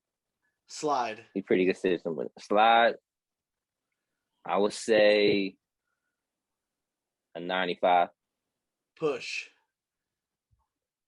Oh man, after this weekend, man, he pushed through 4 bags this weekend. I had to give his push game 100. All right. Airmail. Airmail, he really don't throw him enough. So I'll have to say I hate to do it to you, but I had to say like a 75, man. And what about I take that. That's honest. roll or flop? Roll, I don't even see him do the roll shot often. Roll or flop. So yeah, that would have to be pretty low too. I'll have like say a 45 for that one. That's even lower. No, that's good. Hey, that's good. Listen, I I like liked how you did that Mhm. because there had to be something to bring him down like an 85, though. You know what I mean? But you still gave him props for the stuff he's good at, though. Yeah, absolutely. All right, Adrian, it's your I turn. It's definitely think revenge time here. Where are you going? Overall, He's spot on. I think one of my strongest things is my push. So I can clean the bag up pretty good. But Yeah. overall, I'm gonna get Leston a smooth 92. Yeah. Okay. All right, so let's start with block. Where's he at with the block? Hey, he going in the hole. So I'm gonna give him about 80, 85 for the block.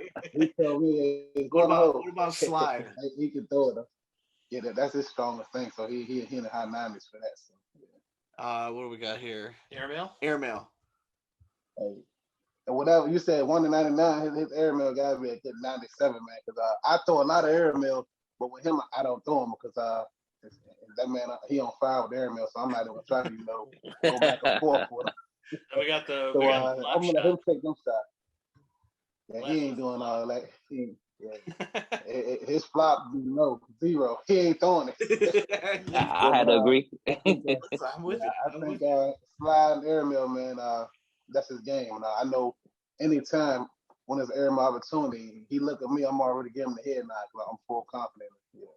And then Sean and I, if we would rate ourselves, we'd be like, when you first start NBA 2K with your player and you didn't spend $150 to get your guy good. So we'd be sitting there at like that 45 50 range. We got to play 3 seasons even to get up into your guys' level. So we'll just leave ourselves down there to start. Correct.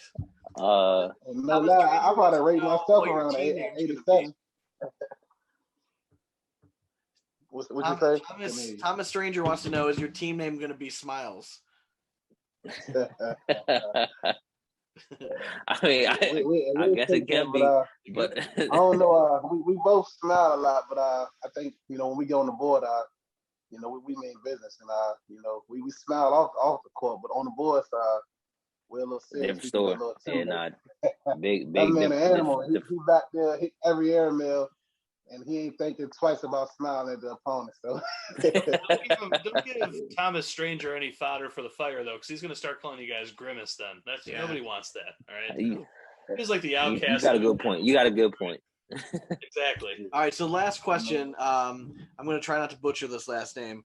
Brian Shiremeister. He wants to know: we're seeing a lot of the same materials being used for different bags.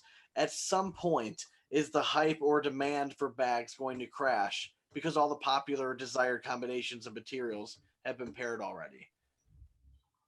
If you want my honest opinion, it's like 100 bag companies out there. I personally see the ACL tightening up the list a little more.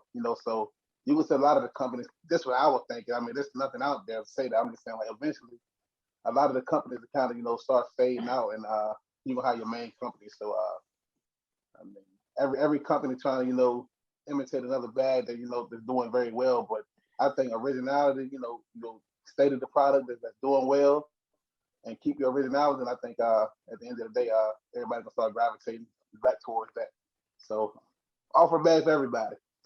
No, I mean, I think it's a good point because if you're, I mean, I don't know how much you guys pay attention, but like the bag aftermarket, right? So like, it used to be crazy. I mean, I used to be able to make. I sold 2 sets of bags for like over $1,000. I mean, just like a few months ago. Man. But now it's crazy. Like it's completely changed. There's maybe one or two different types of bags that go for a decent amount of money, but I think the most part, bag manufacturers have gotten so good at getting orders out the door that there's not that dire need for people that want these bags. And I'm talking, there's basically 2 cornhole bag companies that right now that are struggling to get the bags out the door within the 30-day period. But 99% of them are getting bags out the door. And if you're getting those bags within a week or two, it's great, but it hurts the resale value. You know what I mean? That aftermarket value. So I think the market is definitely leveling off 100%. I do think you're right, Adrian. It will not surprise me at all if the ACL puts a hard cap on it. I think this year is going to be a telling year to see how many of those bag manufacturers are willing to spend the money to get that pro stamp going forward, because you got to put money up front to get that stamp. And if it's not financially worth it for you, I mean, do you really keep doing it year after year? I mean, you got to pump money into marketing and sponsoring players. And I mean, there's a few companies that are going all in this year. I mean, first company that comes to mind is brand new, Zero Gravity. I mean, they're sponsoring like the entire Cobb clan, all 87 brothers. And then you have, you know what I mean? Like you have a few other guys that are on that squad. And I mean, it gets really expensive really quick. So if their bags aren't jumping off right away, then, you know, maybe it doesn't make sense for them to keep doing it. But I think I think you're right. I think they're going to limit the bag. I think maybe they don't limit. Maybe they don't have a cap, but the expectations are going to be very difficult for small bag manufacturers to keep up with soon enough. Hey, I think agree. The way the ACL moving and how fast the ACL was growing at a rapid rate, I think the bag manufacturers if they don't fizzle out, you know, financially from like things not going their way. I mean, I wish I could say everybody will be successful, but you know, in reality, that's not the case. So the ones who don't fizzle out, I think eventually you will see these big companies coming in and trying to sweep the market as well. So that's what I see is coming next. So one of my favorite questions to ask Nike, they can come in and put that money behind it. One of my favorite questions to ask pros is whether they're an ACL rookie or whether they're not a pro player yet, but maybe they're up and coming. Who is somebody that we need to keep an eye out for? I'd say I'm gonna take the go first. I'm gonna say Mike Hoffman. I already knew it. Yeah, man. I tell you, he's a thrower. And he's gonna make you work every. Yeah. He's been throwing for years though. Dayton Weber. Say that again. Dayton Weber. That's his pro partner. Oh, okay. All right, that's right. Okay. Hoffman is pretty tough. Adrian, what about you? Do you have anyone that is kind of up and coming, whether they're an ACL rookie or, you know, maybe they're not a pro player yet, but you think that they have the potential? And to be honest, like you guys play play cornhole too. It's a lot of, you know, guys like local guys back home that, you know, can hang with any of the pros right now. They just not, you know, going all the way. But if I'm gonna go with like someone I'm gonna say up and coming that we watching, I gotta go with the young boys, man. Like the little twin terrors, the little Jack and Jake, I believe. Yeah, them little kids, man. They coming. They good now. They got all the time in the world. I think, you know, they're gonna be running the league here soon. So yeah, I think you're completely right. There is I don't play in the league all the time. I kind of fill in and sub whenever I can, just because, you know, family life or whatever. I went to the league last Thursday and I saw this younger dude. I don't know, he's probably like 17 years old or so, and he was playing with his dad. And the kid has a great throw, really good. I tried going up and talking to like the dad afterwards, just, you know, like, what bags do you guys like to throw? And just kind of filling him, because I'm like, listen, little does this guy know, my whole fucking trunk is filled with bags. I would have given the kid whatever set of bags he wanted. I was just trying to get a conversation because I'm like, listen, this kid sticks with it. He's going to be really good. I mean, just you know, you watch somebody brand new and they're like, they naturally have that good throw, and the kid was already hitting Yeah. shots that like were way above his level, and he kind of understood it. But the dad was kind of a dick to me, so I'm like, fuck you. I'm done. Like, and that's what Right. I think new players in the community, if you are brand new and you're listening to the podcast and you go to like these blind draws or leagues, just be nice to everybody. don't You be know, shut you never off. know who like Sure.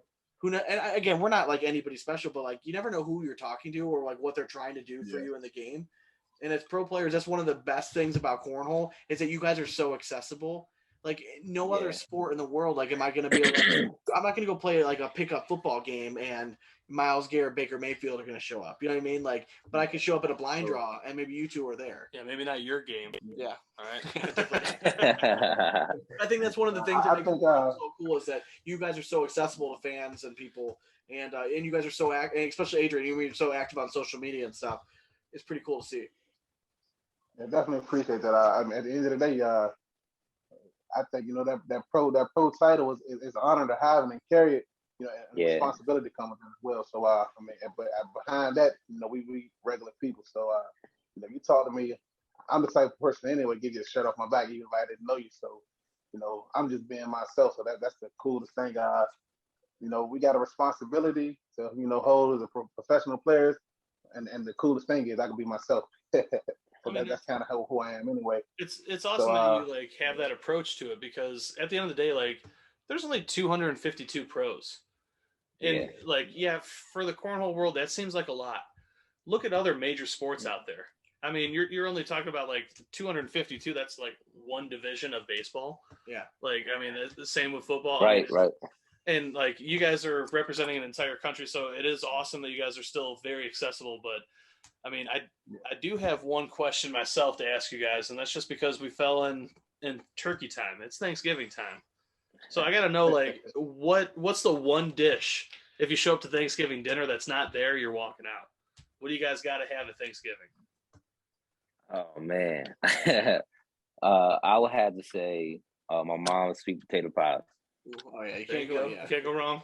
that sounds Yeah. good. Yeah. I mean, to be honest, I'm over here, man. They can keep the turkey, but I like a good baked mac and cheese, and I'm a stuffing guy, man. So them two. Oh yeah, There you go. All right, we get I'm along. going black twice for that. Don't get me wrong. Like turkey is kind of just like it's there. it's the protein that you have gotta to, have. Like, yeah. I mean, I make a pretty damn good turkey, but does. even I'm just like it's still just turkey. All right, like there's not much you can do with it. Yeah, for I sure. try, but at the end of the day, I mean, I myself am a green bean casserole guy. Gotta have it. Okay. Gotta have it. Sean, what about you, buddy? Anything with carbs. Pretty much, yeah. Yeah, man. So before we let you go, there's one question I haven't asked anybody yet. So you guys are gonna be the first ones.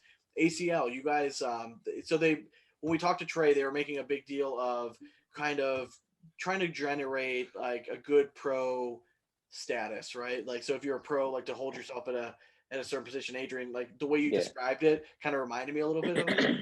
They're changing the dress code a little bit. What do you guys think about that? I mean, I personally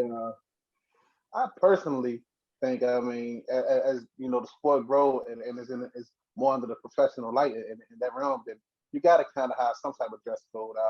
I think they should leave a little wiggle room for originality and everything. Yeah. But, I don't think nobody's out there with like green shorts and a yellow jersey.